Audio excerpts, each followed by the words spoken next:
The hip-hop writer is a creator, composing understanding words of cultured brilliance, powering a rebalance of the elements equally. Pages of rejuvenated reaffirmation, simply the almighty leadership of insightful craftwork that stands to build through any confrontation born to be. Yet his daily duty is as a journalist that questions properly and uses his ears to filter the real. And as the art decays by dilution, he concentrates the best again and again, exposing it in the print. Today's journalist and tomorrow's historian, he listens to share. Here is that necessary attempt, executed again and again and again. This is the Power Right Show on S.STREET Media. This is your brother, the lone low life with the home-sewn garment, the Boricua with the build, the true and living God stepping in score, SUNEZ Allah, a.k.a. Skillustrator Low. And we're on S.STREET Media, the evolution of media, where every intrigue will have its own show, every credible thought will have its own episode, and every timeless insight will be archived. And as I said, this show is about my element of hip-hop, what I call the writer of art on art and science on music. The only show in history on this hip-hop writer element that I, a veteran of at least 25 years, helped pioneer. And I say pioneer because so many people writing creatively, so many people writing, select people were writing in depth about the music. I combined them overtly. And to combine them overtly means that poetry and prose are embedded in the pieces on the music itself and not separate to the music. The creative pieces will not be made separate from the music. The insights on the music, they'll all be one and the same. And it'll be one creative piece that could stand on its own or support the works that it seeks to appreciate and or depreciate. Because there's a lot of, sometimes you got to write about the bad stuff. But this book that I have out, The Filtered Real, Essays from the Invisible Renaissance, is not about any of the stuff I don't like. Can you imagine that? I wouldn't have that much time. And I certainly would be a much smaller book because I don't really know too much about what I don't like. I'd have to do a lot of research. But this book really covers, and it's crucial to what we're going to do today. We're going to do our all-decade build, part two. Part two is a very crucial build. I'm going to go immediately into it after I, read a little art from The Filtered Real, just to get you in tune with what I'm doing. And the book is on sale if you DM me, email me, sunez97@gmail.com, or IG me, SUNEZ, Sunez, on the Instagram, and DM me there, or on Twitter, Sunez7, number 7. Not the word 7, SUNEZ7. And I'll get that out to you, particularly, order original fresh copy for you and sign it for you with some special stuff on it. But when we look back at what I did with this book, The Filtered Real, I collected essays throughout the decade that I had published, but I also put new essays that cover the entire decade, or begin to cover what I see as this decade as the invisible renaissance. And I mainly used 2018 as a platform because I wrote about so much music in 2018 that the particular artists and their works were really emblematic, and they were really representative of the greatness of the era. So that's what launches the core of this book. But even as you read about a 2018 work, you're reading about the insights of that MC or that artist throughout the whole decade. So people like Elzai, people like Planet Asia and stuff, written about in one piece of work that they have, expands into the worth of them throughout this whole decade. So, I hope you can all appreciate that. But for this art not recital, because my brother Don Pacino, the Puerto Rican terrorist of Killer Army, he has an album out now, T3. Haven't checked it out yet. It's only available physical copy on the Bandcamp. But I had included him in the book and some thoughts on him in the book. So I definitely wanted to read a little piece that I had written inspired by Don Pacino. And it goes like this. It's a short piece. It says, "To be adorned and walk is to be scorned and stalked. But burnt bridges from principled fires keep one's lab lonely and prolific. Learning revolution, collecting trumps of tiny pebbles to throw at Operation Bootstrap. The people's righteous cooperation is all there in one coon to be snapped. Secrets from the elders were to pull the plug out with two hands, fast and build to do more. Achieve with will, word is bond those arrears, yet forsake too many appears. Scolding with jewels, these gifts scald into wax. We Puerto Rican terrorists quote Don Pacino Hadith. And that's what it is. And that was actually inspired by a piece in here where I wrote about Don Pacino and his legacy as far as, along with Bugsy the God, his protege, that formed together to be the Terror Band group. They really were instrumental in furthering and signifying what militant rap is as a wonderful, necessary subgenre, you know, of this music. And that was a piece I just added in here about his album Fire God, which is actually a distinct album in the catalog he released in the 2010s, because it was a lot different lyrically. You know, it had more insights, more you know, random political thoughts, socio-political thoughts. And so it's a very special record from Don Pacino.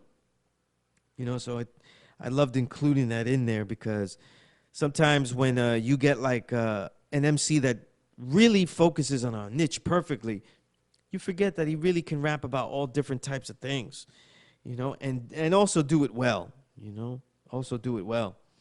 So with that said, I'm going to leave that there, you know. Let's go straight into that and segue straight into the all-decade build. Now, in part one, which was a few episodes ago, I think it was, let's see, might have been episode 65. We're on 68 here. We had a couple of guests for 66 and 67, right? We had the brother Eddie Kane, and then we had the great charismatic and dynamic Greasy Amin, right? MC beat extraordinaire, beat producer extraordinaire. So back to this all-decade build, just to quickly recap, I spent a lot of the time in the last part one talking about who I thought were essential MCs, using the piece I wrote in the long extended piece on MCs and my essential MC list and extended future of the Invisible Renaissance list to name some of the essential MCs. Like if you were going back to collect in the 2010s, who would we go with? And I also mentioned some, not all, producers. So I am going to eventually kind of do a small segment, probably not today because it'd be off the head, but really try to name like producers that were worthwhile and stuff, because and I was listening to stuff, you know, and you don't mention people, but I had this whole list that I mentioned in the part one build, and I actually forgot. You know, I mentioned Adrian Young, but there's so much that he did. You know, I may have mentioned Alchemist, but we really need to talk about him compared to his 2000s work, because it elevates so much higher with the release of instrumental albums, the release of works that have such more deeper crates. And, you know, there's just so much to say about beat makers. I just want to say a little bit more about it, as opposed to what I did and talk about the general trends. And that's why I highlighted certain people over others, because I was talking about trends. But what I'm going to do today, which is probably take a long, because I'm going to riff. My producer has given me free reign to just sit here and riff and talk about music for an entire hour. What an incredible thing. And I'm going to go through my reel of each year. So my list of real albums of each year. And I'm going to tell you and actually go back and admit like what I was putting in that top 10, what I messed up, you know, how I see records, how I see some of these records over time, the impact, and in general, my thoughts on that particular year. So I'm going to go from 2010, willingly through this episode, 2010 all the way through 2017. 2018, though, is well covered in this book as a catapult to the entire decade, right? And 2019 is the last brand new year, so I'm going to go through that in a separate episode. Right, so let's go through it. And I think in 2010, that's where my first mistakes happened. It's just embarrassing. I'm about to embarrass myself right now. You know, when people talk about making a best of list, they really fool themselves to think that you could even in your own mind, you could talk about what's the best record and list them one, two, three. And I've always had this problem because the first time I ever published the best albums of the year list was in 1990, the beginning of, the end of 1996. And I realized immediately that it's always a problem, certain records, you realize that they are much more profound than others that just were your favorite. Because it's hip hop, a lot of times we end up favoring the records that are in our wheelhouse, and they may not be as creative as others. No, that's what it is. Like, let's say, like, sometimes you have a year where, like, you really didn't listen to too much. Let's say, in general, person. This wouldn't be me. I listen to too much music, so it wouldn't be just for one lane. But let's say people just listen to music to work out with. So sometimes those boom bap albums that are really just minimalist and just battle bars, those might be in the wheelhouse of their top 5. But then they go back later, and now they start to listen to music as more, the hip hop is a listening music. They go back to that year, and they realize, well, some of these records are much better than I thought. Like, they're much more insightful, So as a writer and writing about this music, I have to take into context which ones are kind of favorites of mine that I listen to, and really kind of equalize them with others that are really quality, but they may not be the type of sound or the type of vibe that I usually go for, That's not easy to do, you know what I mean? That's not easy to do because you're trying to inject something. You're trying to give yourself a more objective, distant, not objective. I'm going to say this, though. I'm going to say you're trying to distance your lens.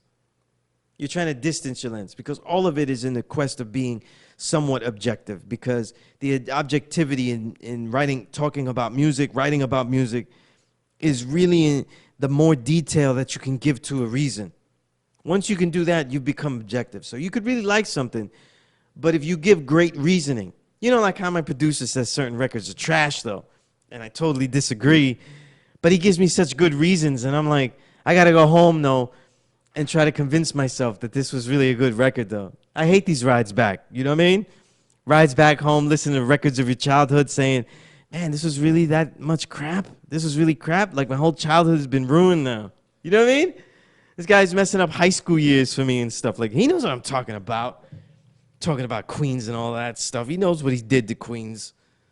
But the thing is that, so we start, I think I got better in this because the frequency that I've been able to write this decade has allowed me to develop what I always wanted to develop as this hip-hop element, what I always talked about and first published the idea in 1995. But where we would write creatively about the music and about the artist and be a creative piece that stands alone. But you need more writing so you get used to actually judging things this way, like loads of writing. And so we start with 2010. 2010 is an important year for me because I started to really write heavily. And for me, there is a peaking. If I had to say, like, what is the record for the year? It's very biased, but what is the record that comes out late 2000s, those dark ages, that give me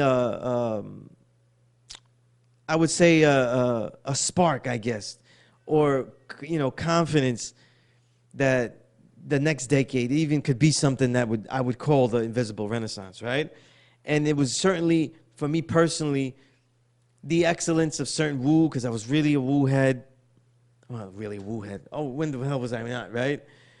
GZA was always, everything was stellar. 2008 records. Thug Angels. I just thought Thug Angels with Hellraiser at a peak. I think he's one of the top 5 MCs of the 2000s. And his work with Shabazz the Disciple and Thug Angels, though, I thought it was incredible. And in that 2008, the other record that comes to mind is Planet Asia and DJ Muggs' Pain Language. Because that's where we started to see Muggs really start to stretch out and show his diversity and stuff over whole albums. And, like I always say, and I've said this to Planet Asia, and I say it to everybody, that's where, to me, Planet Asia reached another level. And in his 2010s, he exploded, especially these last 5 years, right? Into really like near legend status. But 2010, what the late 2000s was also the idea of a protege to carry on the greatness of what I considered great. And that great since I saw Wu-Tang is so great and fighting to be so good in the 2000s and often failing and stumbling, right? That's the truth. Supreme Clientele made us think they were gonna come off that massive stumble of 1999, right? With lesser records like Immobilarity, which, I still have to talk to my producer if he thinks that Necro made Immobilarity sound better. And I'm getting a thumbs down, though, so I guess that didn't help. Damn. It did for me. But Supreme Clientele made us think that it was going to be smooth sailing. But it was uneven, though. There were great things like Ghost Dog was incredible, especially the score. If you don't have that Japanese import score, then you don't really know how great the music that RZA made for Ghost Dog, because there was some stuff that isn't in the movie also that's in that score. And I'm not talking about the soundtrack, which to me was very good. But the innovations that maybe RZA had in the early Bobby Digital was good, but then he faltered greatly. The last Bobby Digital was really, to me, a very lackluster record for, if we're judging it as far as RZA standard. The Jizza kept consistently. His work with DJ Muggs was incredible. But what really made me think that the 2000s could be great was really Raekwon's Cupid Links 2 and the work of Bronze Nazareth. I was one of the first to write about Bronze Nazareth in the late, once his, the Wu Meets Indie compilation came out, and he was that young producer MC, and I just thought that this guy is going to be the truth. I even had the beats from his website, and I was on point. I mean, this was stuff that Kanye gets a lot of credit for, like the soul sampling, but his stuff had the soul sampling, and it was way more gritty, but people hadn't heard it yet. You know what I mean? But that was what was inspiring me. And to say that Bronze Nazareth is one of the greatest poets in the history of hip-hop, to me is an understatement. All you have to do is go online and read the lyrics to Black Royalty. You know what I mean? I write sutras to a broken future. I'm just he was killing it. Just that Great Migration was amazing. But when 2010 comes up, for me, the experimental nature, and I talked about Wiseman Children of a Lesser God in an earlier episode, but that was a very important record for me, so my bias ended up putting it one, and I stand by it because it's such a unique record over time. Even they didn't want to go back to doing that, using live band samples and stuff. Bronze always favored the gritty samples, He's not as comfortable using bands. But because they did that, it ends up being one of the great experimental records of the decade. So I stand by that. Then I had Nas and Damian Marley's Distant Relatives. Nas's performance was very good, but it's really Damian Marley that makes that record great, and I don't know. I don't even know when I look at my producer. He's such a hate. He's hating on this. That was a great record, you know what I mean? So instrumental and so impactful that Jay-Z thought he could go stroll through Tough Gang like he invented the damn thing, you know what I mean? And just totally bit. Seriously, Empire State of Mind. Then you're going to stroll through Tough Gang. What a bite. You know what I mean? But what's a record I had up there that I don't know how I feel about it after all this time. But it was definitely a mistake, and I'll tell you why it doesn't belong at number 3. Because the other records probably don't belong at 1 and 2 over time. And that would be the mistake of years of listening. I had Cannabis's Melatonin Magic there. That was a decent record. But Cannabis's records sound good, but they have almost no longevity. Because he's basically babbling. You know what I mean? I've never seen such an insightful MC overbar himself. People used to say Capadonna did that. Remember when The Pillage came out? That was an argument that he did that. But I think it's more with his tone that you think he's saying extra things that, But Capadonna rhymes in a very abstract sort of way. So when you think he's babbling, he's actually hitting you with a lot of abstract poetics. So it's really your fault as the listener to not really catch that. Cannabis is different. He's not really doing that. He's literally just continuing to speak on and on and on. And I think that feats of lyricism, like songs where you get 100 bars, or, you know, like, let me do, I forgot what's a song where he rhymed for 15 minutes straight. I mean, what is the damn purpose of that? You know, it doesn't work like, let's say, a John Coltrane 20-minute solo. It's not the same. You know, it's not the same. But it was a good record. Probably, if I look back at Cannabis's catalog, it ends up being one of his top 5 albums, you know? But here's the big mistake. You see the big mistake? Rock Marciano's Markberg was nowhere in my top 10 or my honorable mention. I had totally forgot about the record. I had the record, I played the hell out of it, and then I just forgot about the damn thing. What a fail, you know what I mean?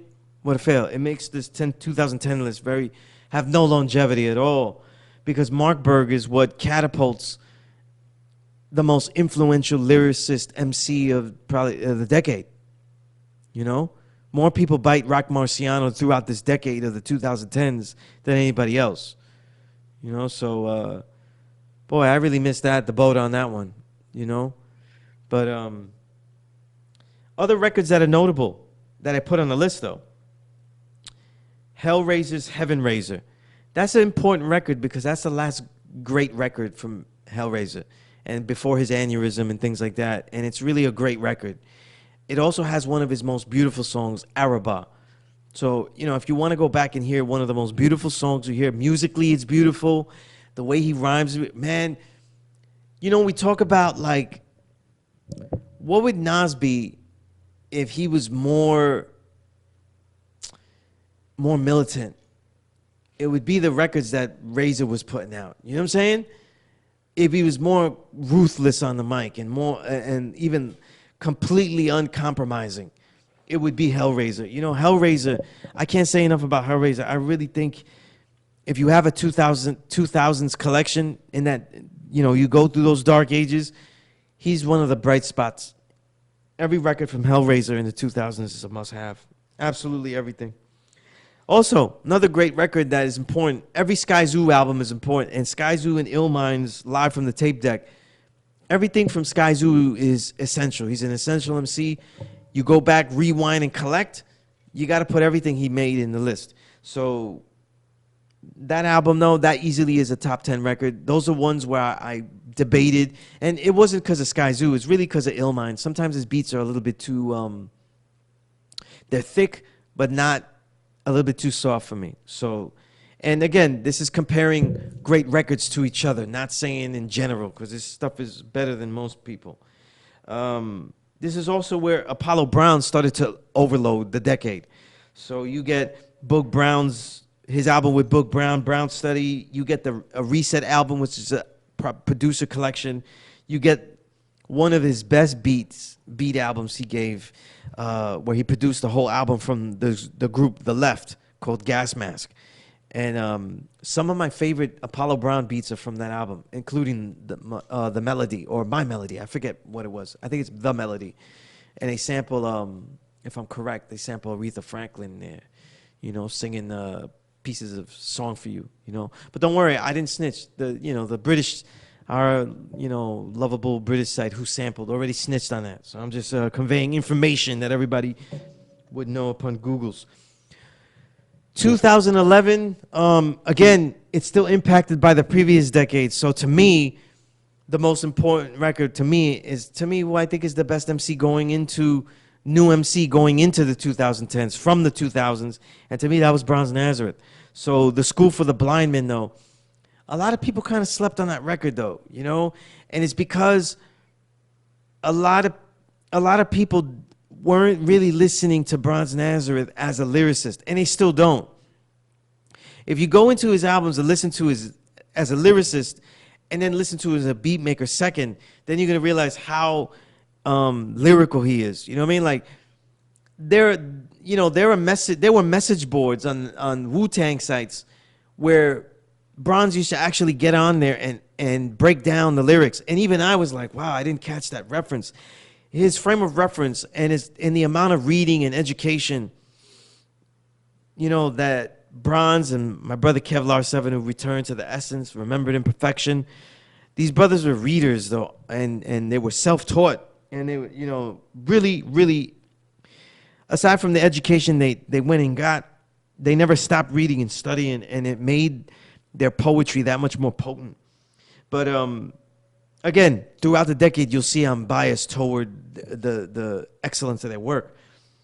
The second best show I chose in 2011 was basically the debut of who I consider, well, he's my favorite MC from the UK. And I think that,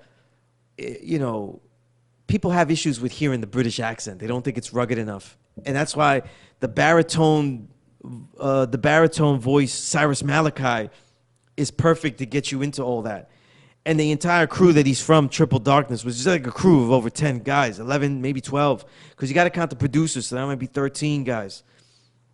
The work that he was doing in his debut called Ancient Future, and he named it, to show you again, these are well-read brothers. Ancient Future is named after the book Ancient Future by, what's his name? How do I have the book cover in my head right now and pieces about the book? Let me Google that for you. But the book Ancient Future is an analysis about ancient Kemet, that is Egypt, what are they called? The universal laws. So one of them would be like cause and effect. The first one, which is the most instrumental, the all is the mind and the mind is the all, right? And the universe is created by thought and can only be affected by thought. Whew, that's a tough one, man. So this is from the teachings that were survived from Tahuti by the Greeks in their book called the Kabbalion. Most people haven't read that, but Ancient Future is really by Wayne Chandler. Thank you, Googles. And the subtitle is The Teachings and Prophetic Wisdom of the Seven Hermetic Laws of Ancient Egypt. And it's a great read. It's a really engaging read. And he called it that. His second album would be called that too, but that's going to be later on the list too, because that's another great record, his sophomore album. But Ancient Future, powered by beats by Endemic.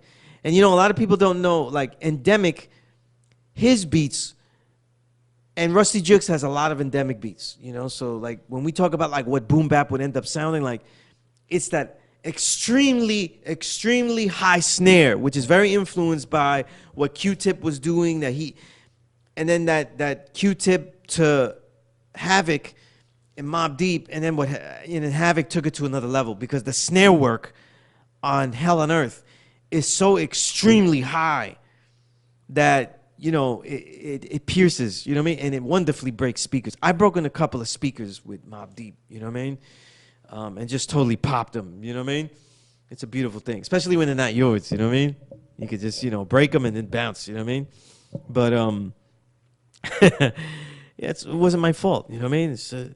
I couldn't hear Prodigy's lyrics, But, throughout the Ancient Future, though, the beat selection is so good. And Cyrus Malachi's timing and the way he accentuates his voice and the lyricism is blew me away, blew me away. Let me know that I started to clue in that, wow, there's excellence in this decade. Then probably one of the great albums of the decade, also I put number 3, is Pharaoh Monch's War, We Are Renegades album. Pharaoh didn't release many albums, but the 2 albums he released are mind-blowing, and they're such great thematic works, especially the next one we talk about. But that 1, 2, 3, man, I stand by that. I stand by that, you know what I mean? And of course, there's more important records I had on the list, though. Definitely Thurston Howell III's Natural Born Skiller, because I think that Thurston Howell III, he called for a flood of all the low-life MCs and artists and the entire movement. But he begins his own flood, and to me, becomes an even more abstract and clever MC in this decade. So I actually think he got better. And that catapults with Natural Born Skiller, which is really, I think, his most diverse album as far as subject matter. He really was tackling specific subjects throughout, you know what I mean? And it's a great album, great album. Also, too, I always love the Specialty album, and Pete Rock's and Smith and Wesson's Monumental. I don't know, some people fronted on it, like what were they expecting? But those beats stand up. When you go back to them today, that stands really strong when you listen to it to Sky Zoo's Reachopolitan with Pete Rock. You know what I mean?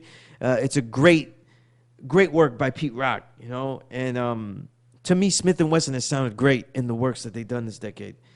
An important record for Raekwon, because you know Raekwon is one of the great MCs, you know, GOAT candidate, but hit or miss on his albums. He went 2 in a row here, so Shaolin vs. Wu-Tang was another great record he came out with. You know what I mean? And again, just as a note, I had mentioned Alchemist. Alchemist, I forget which song that he produced on there, Ferry Boat Killers or another one, but that's a good, the track that he produced on that album is an example of what I mean by Alchemist and his crate game. It just becomes doper. Any Sean Price record is of note, and Sean Price working as a trio, Random Acts with Guilty Simpson and Black Milk, that's a record to have in the collection as well. Just because everything Sean P did as a solo artist from 2005, you should collect. You know what I mean? Ninth Wonder, The Wonder Years, I think that's one of his better beat albums, producer catalogs. Two MCs I would love for them to have made more records, Hassan Salam and Rugged and Raw. They made such great work in the beginning of the decade. Rugged and Raw, one of the most dynamic live performers I've ever seen. Much more thematic in his solo albums than you would expect him to be. Than just a battle. You'd expect him to just hit battle bars.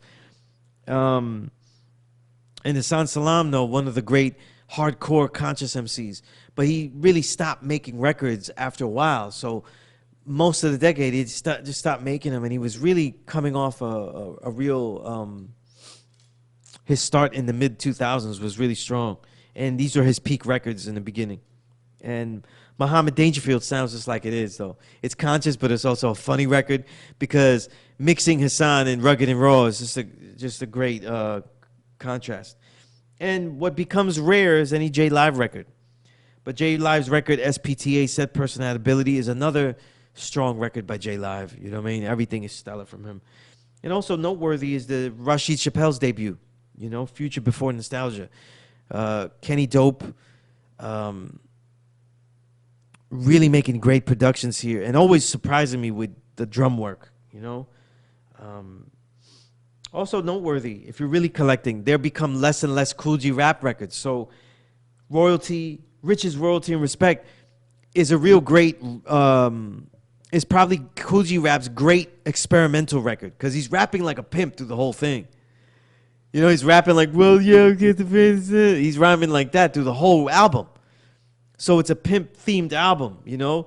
When you hear it at first, you're like, I don't know about this. But over the years, it has so much, it adds on to the catalog, so dope, you know what I mean? And, of course, there's also Bugsy the God's debut, the protege of PR Terrorist, called The Terrorist Advocate. And Rex, who's already dominating through the 2000s. You know, he's an MC from the dark ages, 2000s. But if I was to say, if somebody wanted to start with an album of his, I probably would direct them to REKS, Rhythmatic Eternal King Supreme. I would direct them there because he's got works from production from Pete Rock, Primo, everybody. So it lets you hear him on a diversity of incredible producers. And then the original mixtape, really an album. The great debater for Sky Zoo. And the reason I put that there, make note of that, is because it has the song Definitive Prayer. And there's a video for that. You need to see that. It is one of the, there's a difference, something that Cannabis couldn't really hit, but in this song, Sky Zoo rhymes forever on the Definitive Prayer. But it's engaging the entire time, you know, and that's a difference. One of the great dynamic, stylistic lyricists that I've ever heard. And The Great Debater is a great record to have just for that song.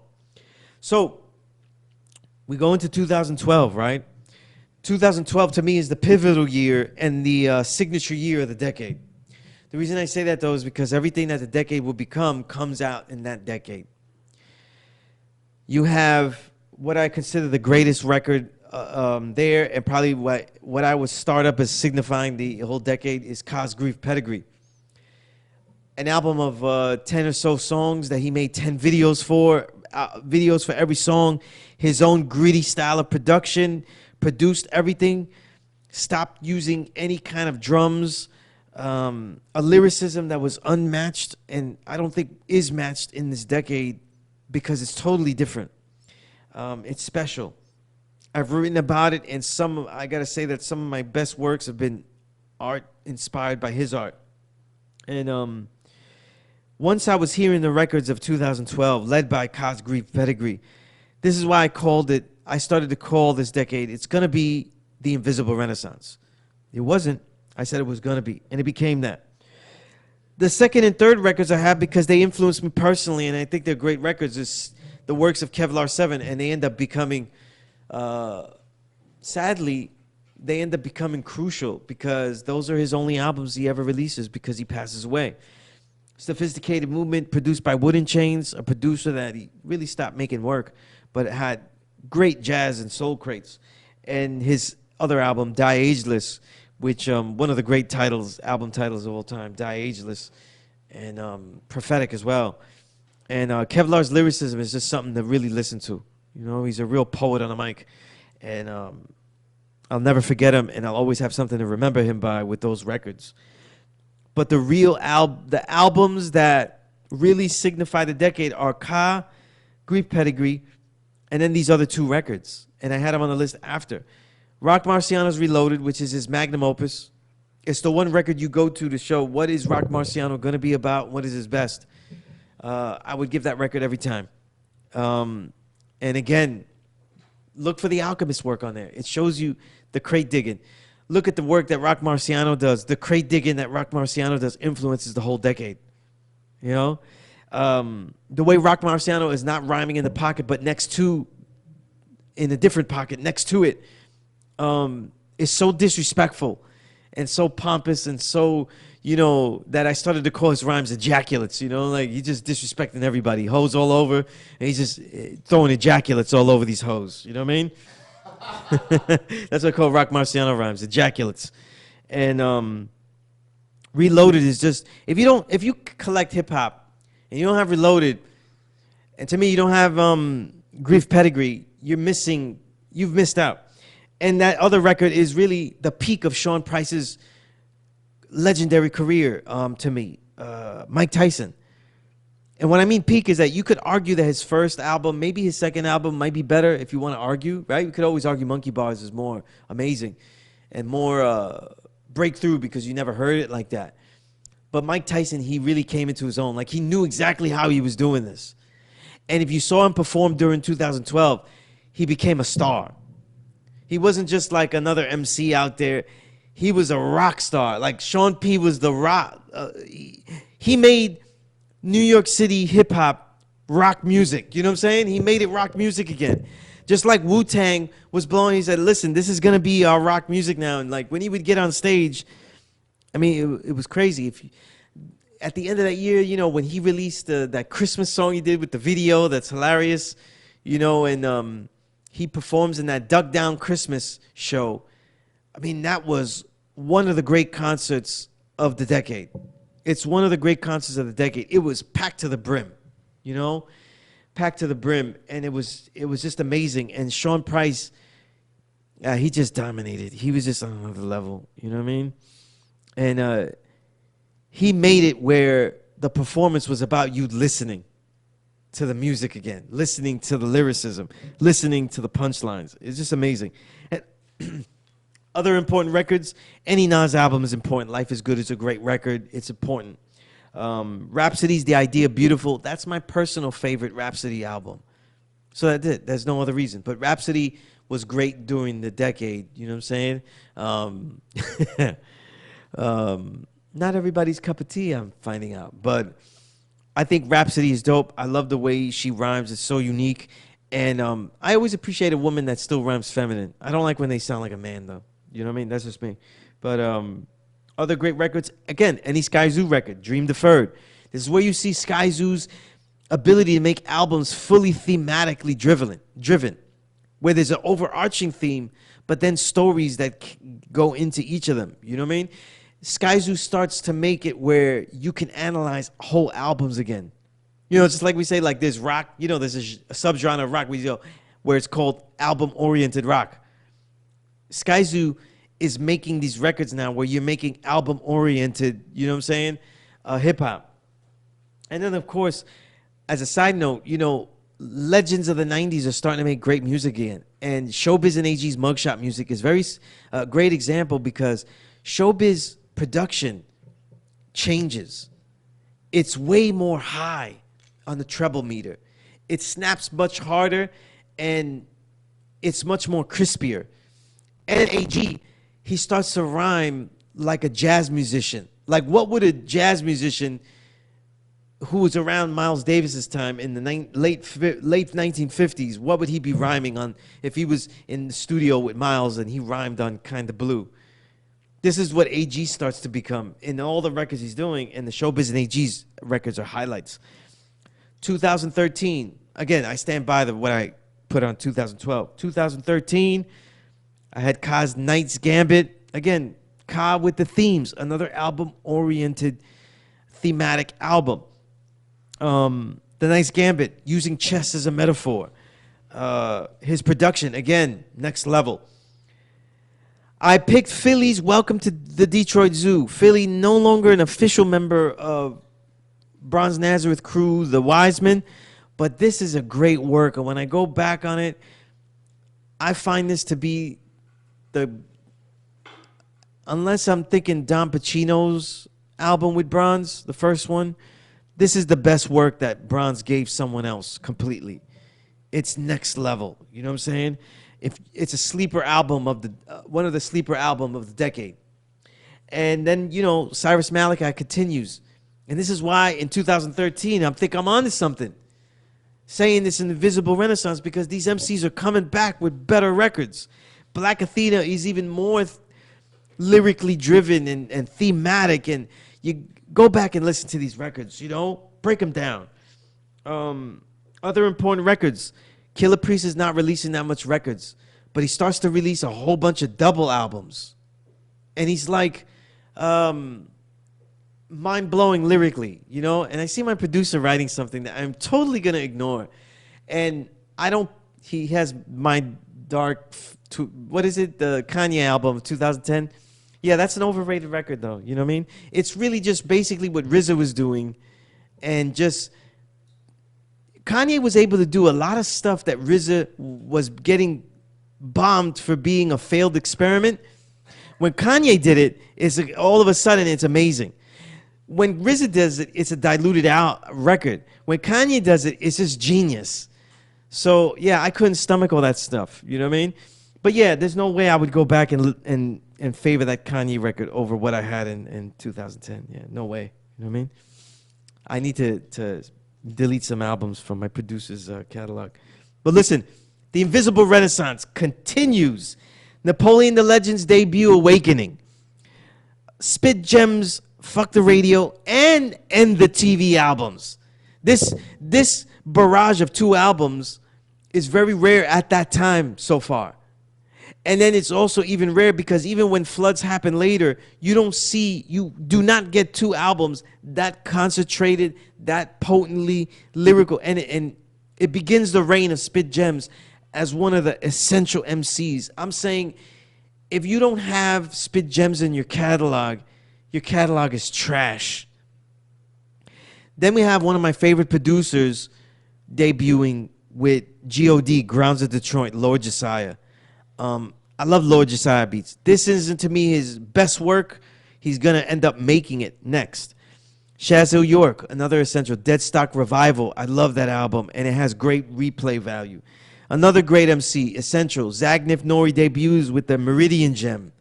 Another great record. Rock Marciano continues with a barrage of produced albums that are more about producer-driven albums. The Pimpire Strike Back and Merci Beaucoup. Not classics like the other works he has, but you should already be inclined to be a Rock Marciano completist. Then you have Starvin' B. and you have Starving B's Be Like Water.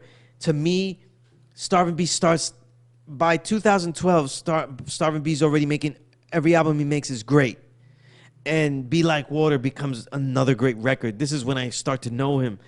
A1 and Phonics. When we talk about the great revivalist MCs and producers, they're the duo. Return to the golden era. 2014. Lord Josiah becomes an incredible beat maker, not a good beat maker, an incredible one.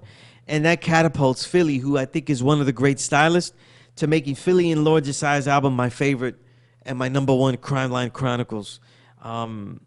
Because Philly doesn't make records like this, they end up becoming rare. You know what I mean? Pharoah Monch's, which probably, I don't argue, could be number one, the PTSD album. I mean, Pharoah Monch has not slipped anywhere from 1994, 1990 when he came on. Like, all of the techniques are there. They never falter. So it's a must-have album because now he thematically presents them to you. So again, more great thematically driven albums. Adrian Young didn't make a lot of hip-hop work, but if you collect Adrian Young, the producer, you have a lot of banging soul albums. You have a lot of banging funk albums. You have hip-hop albums, and you have collections of instrumentals that are essential. As far as hip-hop, his Souls of Mischief project he did, There Is Only Now, is only the third, the two Ghostface albums in that. So this becomes a must-have. So my top three, I definitely, I definitely stand by it. Other important records, though, a lot of them. String Theory, Hex One, part of an Epidemic, one of the great MCs, does a great album with BBZ Darney producing. Core Mega Philosophy, which a lot of people listened to at the time as basically a, what would be the word for it, though? Kind of a statement about the times, you know? Starving B's Blood on the Stone, Starvicide, the EP, Starving B's on the Run. The first Freddie Gibbs Madlib album, which you should have, Pinata. Willie the Kid and Bronze Nazareth was still the best album because Willie the Kid is a great MC who very rarely makes albums. He only really makes EPs, and Not Living Daylights is one of the long players you could get. And of course, one of the great EPs, Kaz, what's it called? The BC EP with Preservation producing. Just classic stuff on there, you know what I mean? And the way they use Barry White, just, you got to listen to it for yourselves. And that leads into 2015 because the entire full-length album he did with Preservation, Days with Dr. Yen Lo, where both of them are Dr. Yen Lo. Again, the thematic works that Ka is presenting, though, is on another level. You know what I mean? Probably one of the best crew albums is Cyrus Malachi's led, along with Ray Vendetta and all these great MCs and Triple Darkness, and they finally released their second album, which is really their best album, like with all of them for real, Darker Than Black. If you want to hear great beats, all of that, I'm telling you, lyricism. I had number 3, KRS's Now Hear This. That probably doesn't stand the test of time as far as being in the top. But KRS-One made 2 albums in the decade, and they both proved that he could rhyme. He really could rhyme still, you know? But for some, it's not their cup of tea, you know what I mean? But you know what was another, probably an album that stands the test of time is the War Poetry album with Pacino and Bronze. That is Killer Army if you don't have Killer Army. That's the next Killer Army album, you know what I mean? Really a classic, stands the test of time. Also, incredible record, Spit Gems, Godly Features. Concealed Weaponry, one of the great, mega groups. J Love leading with the rhymes and beats. Wise Ruler, Prince Original, and B-Born all rhyming, though. Really a dynamic album. One of the great sleeper albums. Thurston Howe continues the survival of the Skillers. Sleep Sinatra starts to make stellar records now. So is Shamanique album and his bonus EPs. Sky Zoo continues the great thematic albums with Music for My Friends and A1 and Phonics follow with Knowledge of Self, which, by the way, I wrote the liner notes to that. Right? But 2016, my favorite Ka album, because his theme that he chose was martial arts. And it was Honor Killed the Samurai. It's just my favorite record that Ka has. It's mind-blowing.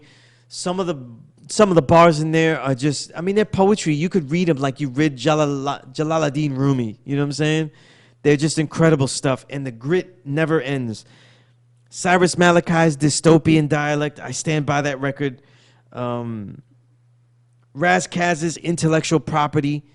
I actually like Intellectual Property better than I like Soul on Ice 2. Wait, hold on. Intellectual Property to me is a more complete record. It's longer, it's bigger. It has more lyricism in it than the new Soul on Ice 2. And I like both of those records though. You know, the Soul on Ice 2 that came out. Yeah, no, I'm not talking about Soul on Ice, the original. I'm talking about Soul on Ice 2 that just came out last year. So I'm comparing like his 2016 with the 2019. And it's really only because it's beefier. It's a bigger album, you know what I mean? Important records that year, because I don't think it was a heavy year. Apollo Brown and Sky Zoo, The Easy Truth. That's my favorite Sky Zoo album because Apollo Brown finally had beats that weren't his same old driving, you know, the droning, same snare, you know, the same soul sample driven, you know, guide that we would have. Play soul sample, then cut into same, you know, bass riff. You have one of the great comeback albums with Prince Power Rule releasing Power Rule's The Anomaly. I mean, a comeback of over like 20 years. And it's a great album. You have Elzai's Lead Poison. Every single thing Elzai releases this decade is rewind material. And Lead Poison is no different. Common's Black America Again. I think that has some of the best jazz hip-hop music I've ever heard. It's so jazzy, it's great. Again, Sleep Sinatra, Epidemic with Hex One and Technician, Planet Asia, Rex, the last Tribe Called Quest album, right, which I thought was good, but it's a must-have no matter what anyway. And also, I got to say, West Side Gun's Fly God. That album, to me, isn't as good as these other albums, but it's an important work. You know what I mean? It's important work in the Griselda. That's what really launches Griselda, because West Side Gun isn't a great MC, but he's a great stylist. And when he surrounds himself with Benny and Conway, whatever monotony that you would get from those two is deflected by his stylism and his stylistics. 2017, a very rare record, and possibly because it's rarity, I loved it, and I put it number one. I put Genzu Dean and Wise Intelligence Game of Death album. I love Wise Intelligent DMC. He's a legend. I almost always don't like the music on all of his albums. I think he's one of... People complain about Nas. You should really go and look at Wise Intelligent's solo career. You would appreciate the beat selection of Nas every single time. Word is bond. I've never... Yeah, it's so outdated. He always seems to be outdated when he picks beats. And Genzu Dean is dope, one of the dope beat makers. So he finally gave him stuff that was incredible, and I just wanted to hear him something credible. So is this, you know, a special record? But the best beat album of that year, and one of the great beat albums of the decade, is Lord Josiah's producer album. He released on instrumental as well, is The Grounds of Detroit, G.O.D. 2. That's where Lord Josiah really comes into his own. His bass lines, his snares, the sampling, everything comes into play, and it's incredible. And also Marquis' Femme Fatale. To me, that's the great female album of the decade by a female MC. I don't care if you're going, oh, it's just count me as an MC. I'm not just a female. A female's like a left-handed pitcher. She's like a left-handed pitcher. You got to make note because it's totally different. You know what I mean? There's a femininity they put in records. I don't care how many Little Nas X put femininity on a record. It won't be the same as Actual Sister. And Femme Fatale is one of the great albums of the decade. Kyo Hitachi really came through with that. Important records, the posthumous Sean Price records, Prodigy's last album, Spit Gems, The God Who Forgot Himself, Hex One, Words Worth 1,000 Pictures, Thurston's Skillmatic, Teraband's Camouflage Children, Master Killer's Loyalty is Royalty, because it becomes very rare to hear a good Wu album, or even one at all, if your name isn't Ghostface. Marciano's Rosebud's Revenge. Seemingly a sloppy record, but I knew it was going to be appreciated over time because the quality of his sample game was mind-blowing. And he stylizes even more because of the sloppiness of the production. It's very deliberate. You learn that later. OC's, I guess, comebacks. The Same Moon, Same Sun, great album. KRS One's World Is Mine. It really is a dope record. And Killer Priest, Walter Reed, Part 1 and 2. I mean, these are long-ass albums Killer Priest gave. And Killer Priest never let up. Also, Sleep Sinatra and his barrage of EPs. Just incredible work. You know what I mean? So I went through the entire decade from 2010 to 2017. These are some of the best records. The fact in those bulk years you hear me repeat certain people, that's how I made my Essential MCs list. That's why people like Rome Streets, Ito, and others, they're not on the list because they came on in the last 2 years with their great works. And we know that Rome Streets is as good as any of the guys I mentioned, but he doesn't have the stuff yet. These guys dominated for a whole decade. But as we go into the next step, I'm going to do a part 3 where I'm going to go into memorable songs and give you some stories that go along with those songs. They're not just like great songs because we'll be here forever. And also, you know, kind of building on particular moments throughout the decade that were crucial and give you my take on those moments. And then eventually we'll be able to wrap that up, though, if I add some more stuff about producers of note and stuff, because I feel like I didn't do them as much justice as I want to.